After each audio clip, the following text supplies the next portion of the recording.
प्रदोष व्रत हर महीने में 2 बार पड़ता है। शुक्ल और कृष्ण पक्ष की त्रयोदशी को यह व्रत किया जाता है। जब यह व्रत गुरुवार को पड़ता है तो इसे गुरु प्रदोष व्रत कहते हैं। मान्यताओं के अनुसार गुरु प्रदोष व्रत करने से पूर्वजों का विशेष आशीर्वाद प्राप्त होता है। ये व्रत जीवन में सुख समृद्धि बढ़ाता है। इस व्रत की शाम में भगवान शिव की विधि विधान से पूजा करने के बाद प्रदोष व्रत की कथा भी जरूर पढ़नी और सुननी चाहिए। नमस्कार, स्वागत करती हूँ आपका एक बार फिर से आपकी अपने ही चैनल नीलम ज्ञानवाणी में। तो भक्तों, आज की वीडियो में मैं आपके लिए गुरु प्रदोष व्रत की बहुत ही सुंदर पौराणिक कथा लेकर आई हूँ, जिसे सुनने से सावन के इस पवित्र माह में भगवान भोलेनाथ के साथ भगवान विष्णु जी का भी आशीर्वाद भक्तों को प्राप्त होगा। यह बहुत ही सुंदर अवसर है जब भगवान भोलेनाथ का व्रत करके, उनकी विधि विधान से पूजा करके, उनकी कथा का श्रवण करके भक्त अपने आराध्य देव भगवान भोलेनाथ को प्रसन्न कर सकते हैं। क्योंकि सावन का पवित्र माह, जो कि भगवान भोलेनाथ का प्रिय महीना है, इसमें आने वाला यह पहला प्रदोष व्रत है। तो जो भी भक्त भगवान भोलेनाथ के लिए प्रदोष व्रत धारण कर रहे हैं या जो व्रत धारण नहीं भी कर पा रहे हैं किसी भी कारणवश, वह भी इस कथा को बड़े भक्ति भाव से जरूर सुने। क्योंकि सावन के इस पावन पवित्र महीने में जितना हो सके आप भगवान भोलेनाथ का जाप करें, उनकी कथाएं पढ़ें और सुने, जिससे आपको भगवान शंकर का आशीर्वाद प्राप्त हो सके। शास्त्रों में बताया गया है कि प्रदोष व्रत को करने से और इसकी कथा को सुनने से व्यक्ति को 100 गायें दान करने के बराबर पुण्य फल प्राप्त होता है और कुंडली में गुरु ग्रह की स्थिति भी मजबूत होती है। तो देर न करते हुए इस बड़ी ही दुर्लभ कथा का हम श्रवण करते हैं। लेकिन कथा आरंभ करने से पहले आप सभी भक्तों से मेरा निवेदन है कि वीडियो आपको अगर पसंद आए तो वीडियो को लाइक जरूर कर दीजिएगा। चैनल को सब्सक्राइब नहीं किया है तो कृपया सब्सक्राइब भी अवश्य कर दें और कमेंट बॉक्स में ओम नमः शिवाय लिखना बिल्कुल ना भूलें। भगवान भोलेनाथ आपकी सभी भक्तों की मनोकामनाएं पूर्ण करे, आप सभी पर अपना आशीर्वाद बनाए रखे।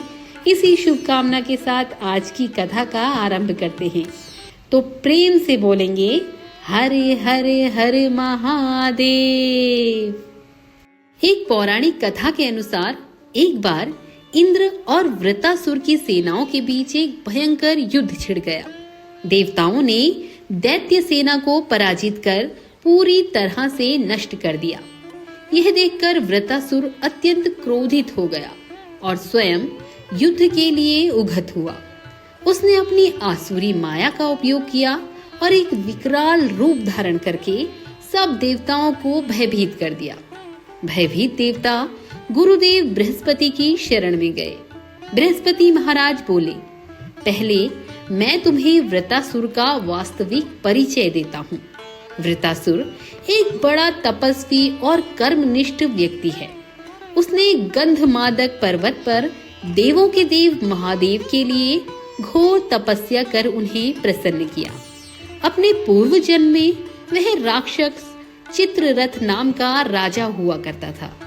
एक बार वह अपने विमान से कैलाश पर्वत पर पहुंच गया। वहां शिवजी के वाम अंग में माता पार्वती को विराजमान देख उसने उपहास पूर्वक कहा, हे प्रभु, मोह माया में फंसे होने के कारण हम स्त्रियों के वशीभूत रहते हैं, पर देवलोक में ऐसा नहीं होता कि स्त्री आलिंगनबद्ध हो और सभा में बैठे। अब चित्ररथ के वचन सुनकर सर्वव्यापी शिव शंकर हंसकर बोले, अरे मूर्ख, मेरा अपना अलग दृष्टिकोण है। मैंने समुद्र मंथन से निकले विष को अपने कंठ में धारण किया है और तुम मेरा ही उपहास करते हो। अब माता पार्वती भी क्रोधित होकर चित्ररथ से बोली, अरे दुष्ट, तूने सर्वव्यापी महेश्वर और मेरा भी उपहास उड़ाया है। अतएव मैं तुझे वह शिक्षा दूंगी कि फिर तू किसी संतों का उपहास करने का दुस्साहस नहीं करेगा। अब तू दैत्य स्वरूप धारण कर विमान से नीचे गिर। माता पार्वती के अभिशाप से चित्ररथ राक्षस योनि में जन्मा और त्वष्टा ऋषि के श्रेष्ठ तप से उत्पन्न हो वृत्तासुर बना। गुरुदेव बृहस्पति आगे बोले, वृत्तासुर बाल्यकाल से ही शिव भक्त रहा है, अतः हे इंद्र, तुम बृहस्पति प्रदोष व्रत कर भगवान शंकर को प्रसन्न करो।